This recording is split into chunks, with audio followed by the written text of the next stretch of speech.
get to the bag, ayy. Got the foot on the gas, pedal to the metal when the lane moving fast, ayy. Let them all cross. If they hate, then let them hate and make a bigger boss, ayy. Hey guys, before we jump into the episode, I wanted to let you know it is brought to you by Résumé, the official TMS provider for the Freight Coach. You guys, I've been a broker for a long time, and the tools that are at your disposal with Résumé help you eliminate bouncing between systems, which improves your accuracy when you are managing multiple tasks throughout your workday. Plus, it's built into the Salesforce cloud, so your CRM is fully integrated with your TMS, eliminating yet another silo. In today's day and age, you are definitely concerned about the safety of your data. With Résumé, it's fully protected. They have cutting-edge security that keeps your information safe so you can focus on what matters most, and that's growing your business. Speaking of growing your business, with Rate and Lane IQ, you get real-time pricing and route recommendations, helping you optimize costs and improve operational efficiencies, which ultimately helps you make smarter decisions. If you are like me and have recurring shipments from non-EDI customers, they have intuitive cloning features that let you easily replicate previous shipments, saving both shipper and carrier rates with just a few taps. If you are ready to learn more, visit www.revanova.com to request a demo. Just do me a favor and let them know that the Freight Coach sent you. This episode is brought to you by SPI Logistics, the premier freight agent logistics firm in North America. For over 40 years, SPI has been diligently building the most successful freight agent network to provide first-class relationships for our shippers, receivers, and carrier partners. We are more than another transportation network. We are a dedicated team of professionals united by one singular purpose, and that is to expedite our agents' success. All of our agents are set up for success on day one, as they are provided with a full suite of support staff that is ready to assist them with everything from after-hours emergencies to financial and administrative needs on a no-fee basis. This way, you can focus on continuing to grow your business. There is no financial risk to start, and you have the ability to earn up to 75% in commissions. If you are looking to take control of your financial future and build your business with the backing of one of the most successful logistics firms in North America, visit www.spi3pl.com to learn more. Do me a favor and let them know that the Freight Coach sent you. What is up, ladies and gentlemen? We are back. We are live. It is the Freight Coach Podcast, the top podcast in transportation, coming to you guys every single weekday, 8:30 a.m. Pacific, 10:30 Central, to break down some industry headlines. But most importantly, you guys, provide some actual insight into what you can do with all of this information. If this is your first time tuning in, welcome. This is the real side of freight, ladies and gentlemen. And I say that before every single show. And what I mean by that is I only speak with transportation professionals, because at the end of the day, you guys, I want to talk to the right individuals who have done what you're looking to do or who are currently doing what you're trying to achieve, so you can take that information, apply it, utilize it, and see a meaningful difference in your business and your life. Happy Tuesday, everybody. I got a very special guest for you guys here, and I'm going to bring him up in a second, but I got to drop the reminder that my team always tells me to do. We have a newsletter, all right? Drops every single Wednesday. But just like everything I do, I don't sell out my contact list. I'm not going to auto sign you up for it. So if you want to get in on this weekly newsletter that drops every single Wednesday, I do need you guys to go to my website, thefreightcoach.com. Register for it. Again, it just talks about the industry. We talk about rates. We talk about fuel prices, all of that stuff. Any other life coach stuff, that's not my thing, man. I barely have my shit figured out. So we only talk about what we know, and that's transportation. So if you want to get in on that, drops every single Wednesday. And then also, I have been reminded by my team as well, if you get value in what you hear, subscribe to the show, you guys, if you're not subscribed yet. If you're feeling really ambitious after this one, rank the show as well on iTunes and Spotify, because if you saw value, that's how your network's going to see value. Helps us get out there in the old interweb. But with that being said, you guys, I got a very special guest for you. We're going to be talking about talent acquisition. We're going to be talking about building out a team, recruiting, all of that stuff. And in today's market, with a lot that's going on out there, you see layoffs and everything else. And if you are in that position, you might find yourself on the sidelines. We're going to talk about how you can be a more appealing candidate out there in the job market. So I have Mr. Josiah DiPaolo on the show today. Josiah, thank you so much for taking the time to join me today. Yeah, I appreciate you having me on. I'm looking forward to it. No, man, absolutely. So, like, dude, how'd you get your start in freight? What brought you into transportation, and then, like, specifically inside of recruiting? Fantastic question. So it's really not a glamorous story at all. My dad was a recruiter in the technology industry for 40 years. graduated college, didn't know what I wanted to do. So I decided to go into recruiting as well. And it's a local company that all we do is transportation logistics, and had a really good recommendation. It's just a good group of people. Yep. Do business the right way. And as I call it young and naive person, all I saw was that I don't think transportation's ever going away. Stuff's got to get point A to point B at some point. So it seemed pretty steady. Dude, it's true though, right? And that's like I don't want to say it's a recession-proof industry, but like I feel like if there's any industry that will be the last one to make it through anything, it's going to be transportation. And the way that I also see it, Josiah, is if trucks aren't moving, we're screwed as a society. So like, I'm gonna run it down at that point. But so, dude, how did you get your start inside of like logistics recruiting though? Because like and then you have a niche inside of there as well, right? So it's you're seemingly intermodal, port, drayage, all of that stuff. What made you choose that as opposed to kind of like talent of every role or every mode inside of the industry? Really good question. So our firm does everything as a big group. So we're the largest single site firm that just does transportation logistics. We have specialists in warehousing, freight forwarding, freight brokerage, truckload carriers, you name it, we have someone that does just that. When I started here, it was all bulk tank over the road transportation. That was what I was, I'll say, tasked with building up, but got a little bit antsy in that space only. I'm a doer. I want to do new things. So kind of asked what else I can do. And one of the unique sectors we found was intermodal drayage, basically anything with a container. I thought it was really intriguing to paired together probably 6 different areas with the international freight forwarding side into the rail and domestic, onto the marine shipping, all the way to just traditional over the road. So it was really unique that it brought so many parts together, and that to me I think was probably the big draw. That it's a lot. It's a really big thing to figure out. It's not simple. Yeah, I think back in the day, you guys were like the first recruiter I think to like ever reach out to me about like exploring new roles and stuff. Yep. And it was yeah, dude, because I was living back in Reno at the time, and I think it was Caitlin who hit me up, and I was like, I don't even know what a recruiter is. What do you mean there's like roles kind of across the world and stuff like that? Because you only really know what you know. And that was kind of my first experience in going through that process of working with a recruiter, kind of seeing what was out there. And that's one thing that I think most candidates need to do. They need to go through that process, and especially if you're out there looking for a new role, because how many roles do you think go filled that never make a traditional load board, or like not a load board, excuse me, but like a job board, or they're not actively marketing it on their website that they're hiring? Because most, from what I've seen in like a lot of the business owners I know, they're constantly on the market for talent if it's the right individual, right? So they will hire people all the time if it's the right person. So like how many of those roles do you think go filled that are like aren't actively marketed in traditional job senses?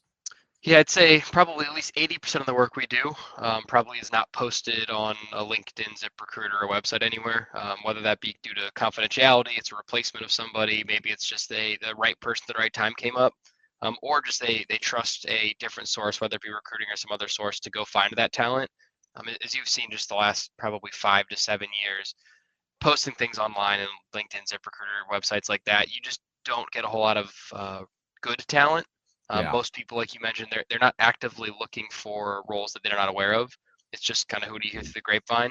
So a lot of it is just you get people who aren't qualified, who just think they can be, and it really has not led to much success for our clients.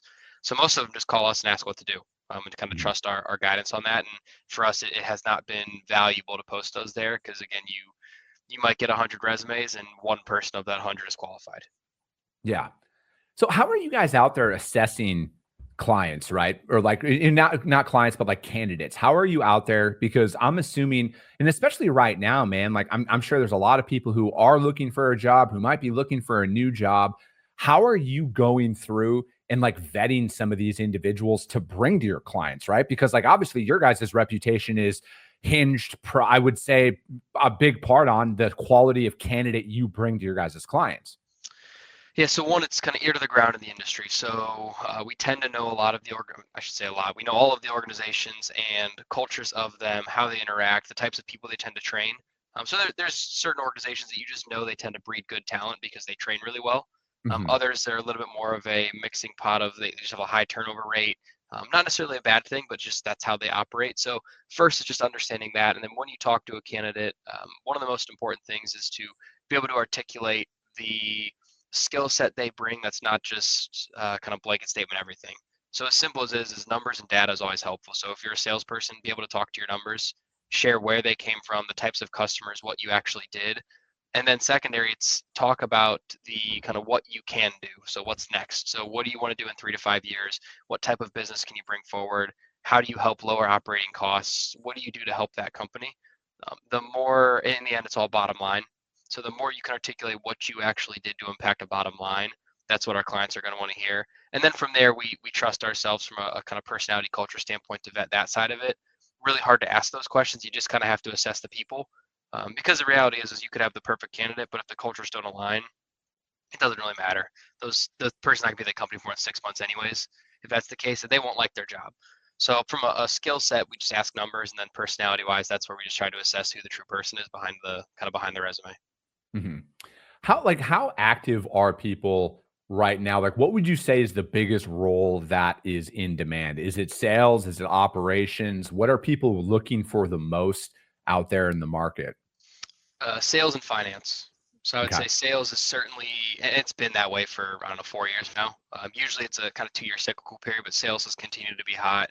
I think a lot of it's just such a competitive market that adding revenue is really the most important. And especially as non-competes, non-solicits just legally are going away, kind of state dependent now, but it'll be nationwide soon. That's really important. And then finance, they're the ones that see everything behind the scenes. So they can tell you where you actually need to make impactful changes, where you're over leveraged. So really good financial people who know the industry, specific to whatever transportation mode you're in. Just taking a regular financial analyst from Charles Schwab isn't helpful. You need someone that actually knows what they're looking at and can read the numbers. Mm-hmm. When it comes to sales reps right now, so like from my stance, Chris Jolly's opinion, there are two types of sales reps. There are your hunters who are actively out there cold calling, doing site visits, getting in front of people. Yep. And then there's account managers. I feel like based on the amount of people that I've met and talked to, there's way more account managers out there who can do really good things with an active book of business that's there. And there aren't as many true hunters out there in the market, like guys who are not afraid to make 50 cold calls a day, go out there and just actually develop business. Yes, you saw during the pandemic, you saw a really big influx in sales and numbers and revenue growth because it was really easy. Mm-hmm. So I say if anyone with some talent could probably gone out and built a book of business that's anywhere from 2 to 10 million without much effort. Those people are now account managers because they've got that business. They don't know how to continue to grow it because it was just easy to grab. Yeah. So what you're seeing now is a really big pullback on the actual ability to go out and hunt and grow new business, and a really big influx in account managers who have these good relationships. They're really good at maintaining those, but they're just stuck where they're at. So a lot of value there because they have the relationship. But if you need someone that's going to 2x, 3x your business, those types of people just won't get the job done. Mm-hmm. It's yeah, man, because it's interesting out there. Because I think one of the one of the main questions I get the most is like, how do I find shippers? How do I go out there and develop business and stuff? And I was just recently I talk to people about this literally almost all the time as well. Like, what was the main difference between selling pre-COVID and post-COVID out there? And I try and tell people, like, hey, pre-COVID, the thing was it easier? No, but you had a easier path to getting like a prove it shipment from a customer, right? Like if you have a couple of solid conversations with somebody, they're going to give you a prove it shipment. Now you're not going to get that at all. If you get onboarded, you have just as much chance to sit on the sidelines inside of them as a setup carrier that to win freight than you did when you were sitting on the outside trying to prospect their business, right? Like, it takes years now to actually, when you get in the door, it could take years before you even see that first shipment or like some consistent business that comes out there. I think that's the biggest difference. And I think like that's what a lot of people need to be prepared for. So it's like, if you're out there, Michael Gillette just said here in the comments, I'm calling my butt off, and he'll see us at the top, but I am as well, right? Like, I am calling, no less than 50 cold calls every single day to cold prospects. Right. And we're out there doing that on a daily basis. And it is a slow and steady approach right now. The larger the account, they're, from my stance, are not taking any calls at all. But that small to mid-sized market, you might get lucky. You might get the decision maker on the phone, or you get a gatekeeper who gives you a little bit of information. I had a couple of those quality conversations this morning, but again, they're all ending with, "Hey man, but we are really good with our current network right now." And I always try and end it, "Well, how do I respectfully follow up with you?" Right? Like, how do I just stay in front in the event something changes? And I think most organizations and individuals need to be aware of what that actually entails, because I would personally hate to see somebody jump ship right now and go to a new organization and then be out of a job in 6 months because they never developed any business, even though they had a $30,000 a month GP book of business that was non-transferable, but they're not afraid to make cold calls, Yeah. Yeah, it's really so very similar to recruiting, that method, that I think consistency is what matters. So the same way that there was, because of the influx and oversaturation, there was a lot of salespeople who claimed to be very good, had some probably 2 to maybe 3 years at most of like really good numbers to prove, but they fell off pretty quickly in the last 2 years, and that was noticeable. So a lot of these companies overpaid for that talent because they thought the numbers were good, and within 3 to 6 months realized they can't transfer the book, they can't grow new business. What am I paying this person $150,000 for? And so that's caused a little bit of kind of, I'll just call it digestion problem of how do you handle those numbers and lack of trust. So it's really, and that's where using an executive recruiter can come in handy, because the trust is a little bit mitigated through what we do in our process. But in the end, that's the problem, is really oversaturation of market of the types of people and how many are out there. And then if you do it and you're consistent, that's what's going to prove the kind of long-term success. But many don't. They're usually 6 to 12 months in, they're giving up hope. They don't want to do it. They're just looking for the quick and easy ones, which tend to not build a very strong, lasting book of business. Yeah, it's interesting out there from that perspective, right? Like, I feel like a lot of people need to be aware of how the market is actually performing. And for me personally, when I'm looking to eventually hire more sales reps, like, I don't care about a transferable book of business. I am more concerned about their ability to actually go through the gauntlet of building a book of business from scratch, because it's like transferable accounts, man, cool if they can, but like, I'm not hiring somebody for what they can possibly bring to me day one outside of a work ethic, right? Because like, from my perspective, Josiah, I can teach anybody anything they need to know about freight sales. I can teach them anything they need to know, but I cannot teach a work ethic. I cannot teach a drive, because I am of the mindset and belief you either have it or you don't, or you have yet to go through that event that lights that fire underneath you where you're like, all right, I'm done. I'm going all in, and I'm going to build this up no matter what, at all costs, because you can't train that, man. You cannot train, as I put it, you can't train that dog. You cannot train that if you have that dog in you or not. And I feel like most sales reps can be bought. And when I say that, you brought up the account manager when it was easy to sell analogy or earlier. That is the truth, man. Most people only want to sell to a certain point. And then the pain of rejection and fear of failure goes away. And then they just hoard at that point. And again, that to each their own, but like, to be that true hunter, that true builder, man, that it never stops, right? Like, you're on that constant pursuit. Yeah, I would agree completely with you. And I think that you made a good point of the proof of building it up from the ground. So again, and we tell all our clients, because as anyone would, they'd love to be promised a book of business. Can they walk in with $3 million on the table? It's impossible to promise that. You can't trust your customers and clients are going to move with you. It's good to prove that you've done it. So if you can show that 1, 2, 3 times you've kind of walked in from ground floor, built it up to a certain amount, had to restart here and there, maybe done it in different sectors, whether that's truckload to drayage to intermodal, that's really going to be a key factor, because it shows you've put the work in and helped do it. Most of our clients now, what we kind of coach them through asking is, ask them not what book of business they can bring, but where they can get a seat at the table. So who are the first 10 calls they're going to make that they can at least make them answer the phone? And they will take the call and they will listen to what they're going to pitch. That's what really is going to make the difference. Because like you said, it's going to might take 10, 20 touches before you get the right person on the phone. So who are the first 10 to 20 you can call that will take your call because of their relationship? Now, again, you can't promise the business, but kind of law of averages, if you get 20 people on the phone, well, something's going to work. Like, you'd have to really be doing something wrong if it didn't. No, I mean, that's the thing, man, is I think if you go out and, because it is like, business development is a numbers game. It is the probability of you onboarding new business solely hinges on your ability to make outbound calls.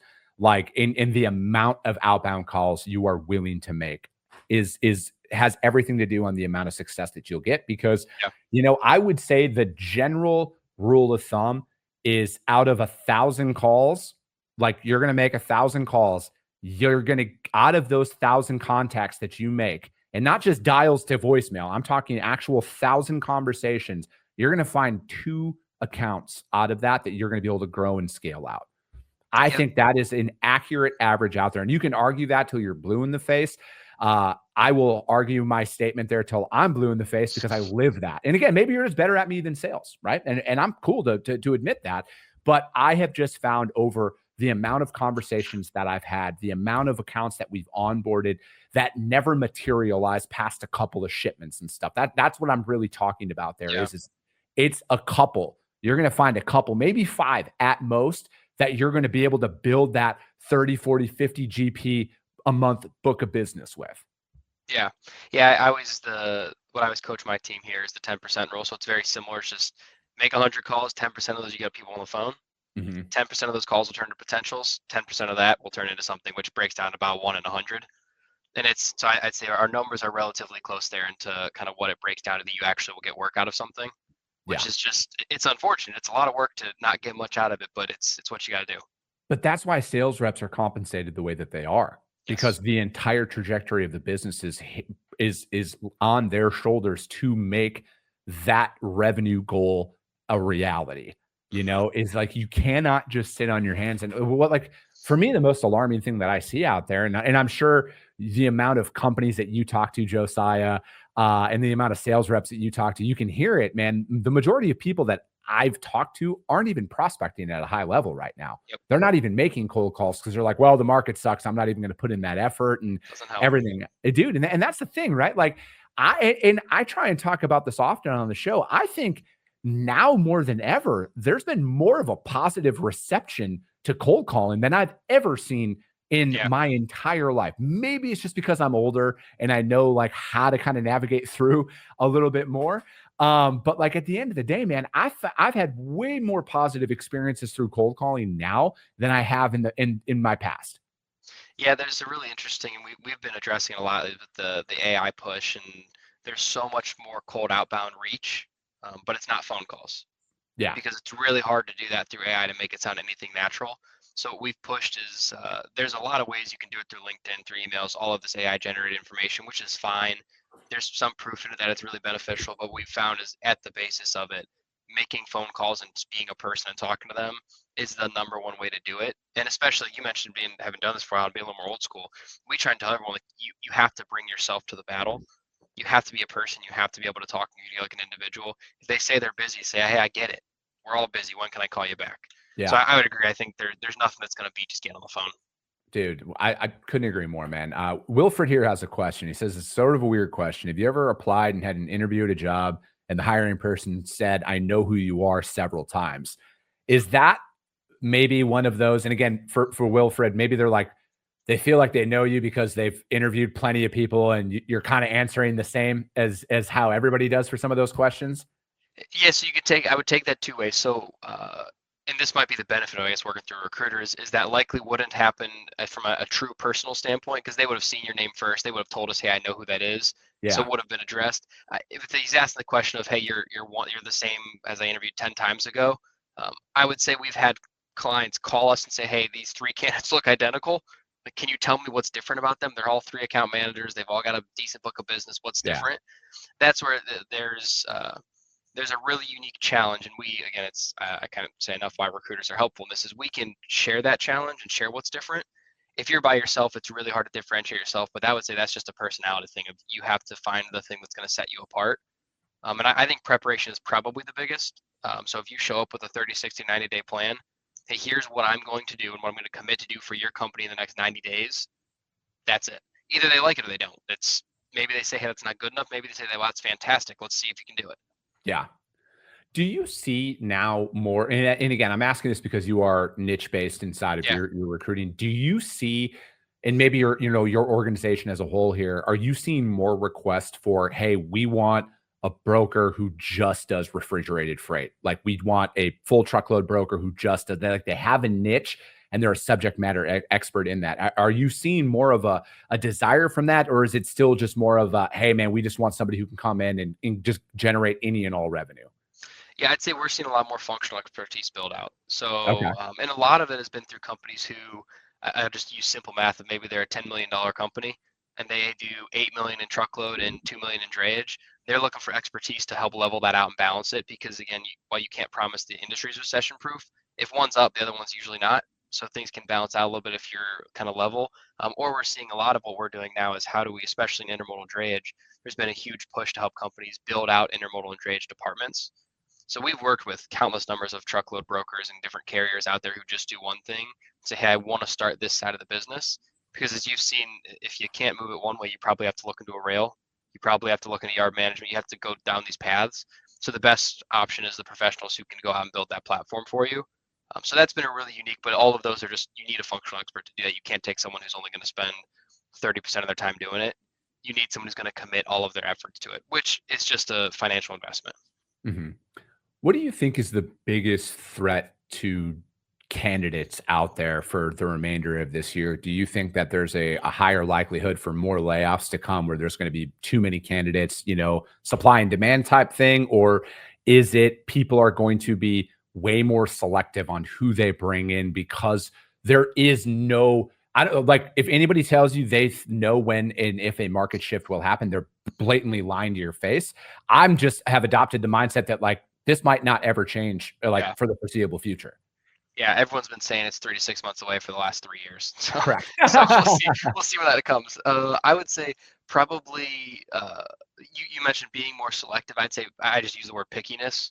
I've got a toddler, a 3 and a 1 year old at home, so it's the easiest thing for me to utilize is they're picky with their food, just the way clients can be picky with candidates.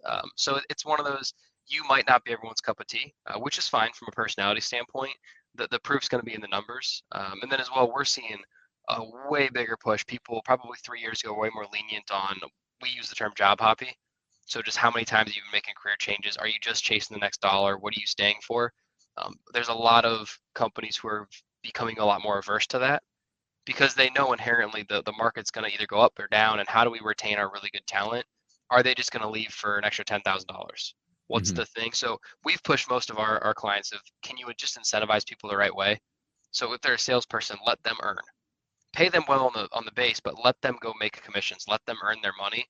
In our opinion, salespeople should probably be the highest people at the company, highest paid, because that means they're adding revenue. So as far as candidates, what to look out for, I wouldn't, I mean, again, I hate to say I don't foresee it, but I don't foresee any companies going through any massive layoffs, anything that's going to be industry shifting. We've seen a number of them in the last few years, but I don't think anything crazy will happen. It'll probably just be a continuous of how do we drop the bottom 25%? And then how do we add the top 25%? So there will continue to be that. If I would suggest any candidate, if they're looking to make a move in the sales front, be willing to take a slight cut on salary. So if you're making 100, be willing to go to 90, but find a way to get them to give you more incentive on the back end, because that's really where you're going to make your money at. So we're coaching a lot of our candidates to that. If you're willing to take a little cut and be a little cheaper than the next guy, but we'll push to get a heavier incentive package so you can go double the money on the back end. Because the reality is if you don't want that attitude, then you're going to struggle in sales regardless. Yeah, I'm right there with you, man. I think the hunters, as we put it, I want to make as much money as possible. And this is, I said it on at least on a weekly basis now. I will never cap my sales reps commissions. I will never cap commissions inside of my organization ever because I want my killers to kill. And I have no problem stroking checks if they're out there making the money and putting in the work, right? Because I know how hard it is. And I feel like that's what drives a lot of those real sales reps, right? Yep. They don't want their goals to change. They don't want to make it harder for themselves to make money because that is the most, the fastest way to make me never want to work is find a way to make it harder for me to make money. 100%. Like I will probably like walk out, I'll be like, oh, really? I got to do more work to make less. Yeah, I'm done. And that's just how I think a lot of organizations kind of approach that, right? Is they're like, oh, they're making too much. We gotta cap them, or we got to do something to where the company makes all the money. And I get it. I'm a capitalist. Businesses have to make money, but you can't handcuff your revenue generating performers. You cannot do that, or else they will go somewhere else that will never handcuff them. I was just telling a client about a month ago, they're rebuilding their package, thankfully, but it was capped, and it was not a very high cap in my opinion. And so I walked them through like, hey, just play pretend you find a high performer. They're not going to work the second half of the year. Mm-hmm. They're never working fourth quarter. Why would they? Their money stopped. They're going to make the same base salary. They stop their commissions. What's the benefit to them to keep working? And I thought that was a very logical, in my opinion. That's who wouldn't think that, but apparently this was a new idea to them. So it was really intriguing to hear somebody logic through that and try and figure it out. And again, in the end, they're updating their commission package. They're going to uncap it and make it a little more incentivized. But it was very interesting to see like that was a more old school mindset of, well, yeah, they just stop once you make 30 grand or whatever it is. Mm-hmm. I don't really understand the theory of that. Yeah, man, it's interesting. Well, dude, this flew by. I really appreciate you joining me here today, Josiah. How does anybody reach out to you, man? Whether it's a company looking to hire or a candidate out there looking to explore that next opportunity, how do people reach out to you guys to find out more? Yeah, so my email is simple. It's just J DiPaolo, last name at gesg.com, and then all the same. Look that up, gesg.com. Where you can find our website. We're all over LinkedIn. We got everything out there. We have 30 some recruiters over here, all with different specialties. So get in touch with somebody. We'll get you to the right person and make sure you're helped out, kind of whatever that might look like, from any level, board level, C-suite, all the way down to broker.